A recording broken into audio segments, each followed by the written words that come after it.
क्या आप जानते हैं कि आपके घर की स्थिति आपकी मेंटल हेल्थ और फिजिकल हेल्थ के ऊपर असर कर सकता है? जैसे एक व्यवस्थित घर आपको मोटिवेट कर सकता है या रिलैक्सेशन फील करवा सकता है, वैसे ही एक मेसी घर आपके प्रोडक्टिविटी कम कर सकता है और आपकी स्ट्रेस लेवल ज़्यादा भी कर सकता है। नमस्ते दोस्तों, के इनसाइट चैनल में आपका स्वागत है।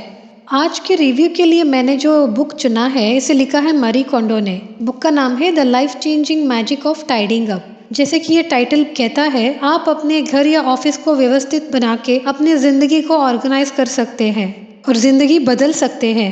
मरी कोंडो जापान की एक बहुत ही मशहूर ऑर्गेनाइजिंग कंसल्टेंट है। जब वो 5 साल की थी, तभी से उनको क्लीनिंग और ऑर्गेनाइजिंग का शौक शुरू हुआ था। आगे जाके अपने 19 साल में उन्होंने खुद का एक कंसल्टेंसी बिजनेस शुरू किया जो ऑर्गेनाइजिंग के ऊपर है। वो टाइम्स की 100 मोस्ट इन्फ्लुएंशियल पर्सन्स में भी एक रह चुकी है। इन्होंने ना सिर्फ ऑर्गेनाइजिंग के ऊपर बुक्स लिखी है, बल्कि नेटफ्लिक्स में शो भी होस्ट किया है। इनका कौन मारी मेथड फॉलो करके लोगों ने अपनी जिंदगियां बदले हैं। दोस्तों, हमने बचपन से ही स्वच्छता के ऊपर, टाइडिंग के ऊपर बहुत बातें सुनी है और हमारे माँ बाप ने, टीचर्स ने भी हमें हमेशा कहा है कि स्वच्छता बहुत ज़रूरी है। स्कूल में हमने स्वच्छता के बारे में पढ़ा है, एसेस लिखी है, लेकिन क्या किसी ने हमें ये सिखाया है कि टाइडिंग आखिर करते कैसे है? स्वच्छता का तरीका क्या है? कैसे हम अपने घर को टाइडी रख सकते हैं? इसमें कोई शक नहीं है कि हम सब चाहते हैं कि हम जहाँ भी रहे वो जगह साफ हो, ऑर्गेनाइज्ड हो, चीज़ें ऑर्डर में रखी हो, ताकि जब भी हमें कुछ चीज़ों की ज़रूरत हो आसानी से मिल जाए। जब हम ऑफिस से अपने घर जाए तो हमारे घर हमें ऐसे स्वागत करे कि हमें बस उधर पीसफुल फीलिंग्स मिले। या हम जब भी ऑफिस जाए हमारा डेस्क इतना ऑर्गेनाइज हो कि हम बस काम करने के लिए मोटिवेट हो। लेकिन आजकल हम इतने बिजी हो गए हैं कि हमारे घर ऑर्गेनाइज करने के लिए या हमारे डेस्क ऑर्गेनाइज करने के लिए हमें टाइम ही नहीं मिलता है। चलो, हमने ऑर्गेनाइज का मन बना लिया, शुरू भी कर लिया, क्या हम कभी खत्म कर पाते हैं? क्योंकि इतना काम होता है कि हम थक जाते हैं और बीच में छोड़ते हैं। अगर हम मरी कोंडो द्वारा बताए गए स्टेप्स को फॉलो करेंगे तो ज़रूर हम एक ऑर्गेनाइज्ड घर या ऑर्गेनाइज्ड ऑफिस, जो भी हमारा सपना है, वो पूरा कर सकते हैं और अपनी ज़िंदगी में एक कदम आगे भी जा सकते हैं। Visualise your destination. सबसे पहले अपने आप से पूछो कि आपको अपना घर कैसे देखना पसंद है। आपको क्यों लगता है कि आपके घर की डीक्लटरिंग करना है? जब आप अपने घर एंटर करते हो तो आपको कैसी फीलिंग्स चाहिए? जब आपको इसके बारे में क्लैरिटी आ जाएगी, तभी आप अगले स्टेप पे जाओ। दोस्तों, हम लाइफ में कुछ भी करें, अल्टीमेटली हमारा गोल एक ही होता है, हैप्पीनेस, है ना? इसी तरह अगर हम घर भी ऑर्गेनाइज रखना चाहते हैं तो इसमें भी हमारा गोल यही होता है कि हैप्पीनेस या खुशी। इसीलिए ऑथर के हिसाब से घर की हर आइटम में हमें खुशी मिलनी जरूरी है। जो भी हमारे पास चीजें हैं घर पे, वो एक एक चीज से भी हमें खुशी मिलना है। आगे बताने वाले स्टेप्स में हमारा सिलेक्शन क्राइटेरिया भी यही होगा। Does it spark joy? Tidying as a special event, not as a daily chores. अगर मैं ये कहूँ कि आपको टाइडिंग प्रोसेस एक ही बार करना है ज़िंदगी में, तो ये सुन के आपको ताजुब होगा, क्योंकि मैंने भी ये जो पढ़ा था मैं भी हैरान हुई थी। लेकिन यकीन मानो, अगर आप ऑथर के बताए गए मेथड्स को फॉलो करेंगे तो ज़रूर ये once in a lifetime task भी बन सकता है। सोचो, अगर हमें सिर्फ एक बार ही घर को ऑर्गेनाइज रखना है, बार बार नहीं, तो हमारा कितना टाइम बच सकता है। इतना ही नहीं, हमारा घर हमेशा ऑर्गेनाइज भी रहेगा और हमें खुशी भी मिलेगी। तो हमें टाइडिंग को एक स्पेशल इवेंट बनाना है, ना कि बार बार रिपीट होने वाला एक कोई method. Sort by category, not by location. जब भी हम हमारा घर ऑर्गेनाइज करते हैं, अक्सर हम लोकेशन के ऊपर करते हैं। जैसे कि आज मैं किचन क्लीन करता हूँ, कल लिविंग रूम, परसों वॉशरूम, ऐसे। ऑथर ये कहती है कि ये बहुत बड़ी गलती है, क्योंकि जब तक हम एक के बाद एक लोकेशन वाइज साफ करके घर ऑर्गेनाइज करते हैं, ज़्यादातर संभावना ये होती है कि जो पहला लोकेशन है वापस वही मेसी स्टेट में आ जाता है। इसका और एक प्रॉब्लम ये है कि ज़्यादातर हम एक जैसी चीज़ अलग अलग जगह में स्टोर करते हैं। For example books. कुछ बुक्स जैसे कि कुक बुक्स हम किचन में रखते हैं, कुछ बुक्स हमारे बेड साइड टेबल में होती है, और बाकी जो बुक्स है हमारे लिविंग रूम के बुक शेल्फ में होती है। जब हम रूम के हिसाब से ऑर्गेनाइज करते हैं तब हमें एक ही चीज़ बार बार ऑर्गेनाइज करना पड़ता है। और एक बात, अक्सर हमारे पास चीज़ें ज़्यादा होती है क्योंकि हम अलग अलग जगह में स्टोर करते रहते हैं, हमें इसका पता नहीं होता।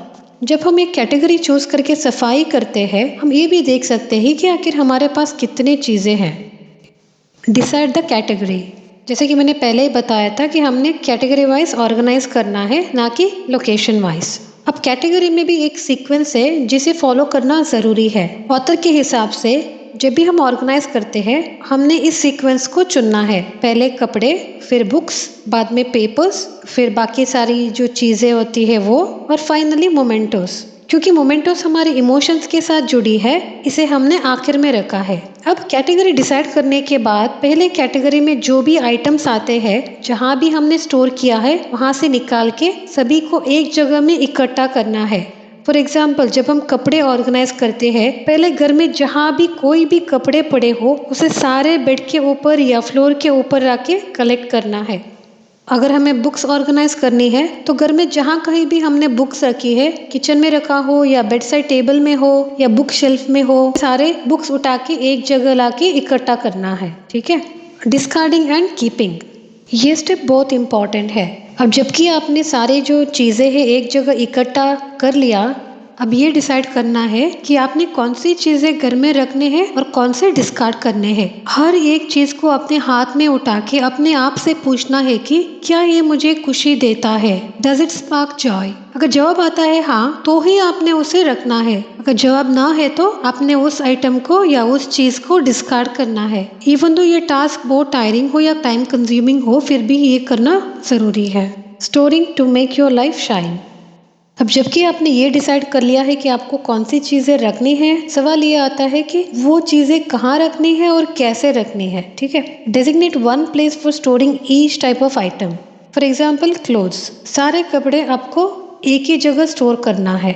उस जगह में आप ज़रूर सब कैटेगरी बना सकते हैं, लेकिन कपड़े रखने की एक ही जगह होनी चाहिए। Allot separate space for each family member. अगर आप फैमिली के साथ रह रहे हैं तो हर मेंबर के अपनी एक स्टोरेज प्लेस होनी चाहिए जहां वो अपनी चीज़ें रख सके। जो जनरल आइटम होती है सिर्फ उन्हें हम साथ रख सकते हैं, लेकिन जब वो कपड़े की बात हो या शूज़ की बात हो, ये सब रखने के लिए अपनी अपनी जगह अलॉट करना ज़रूरी है।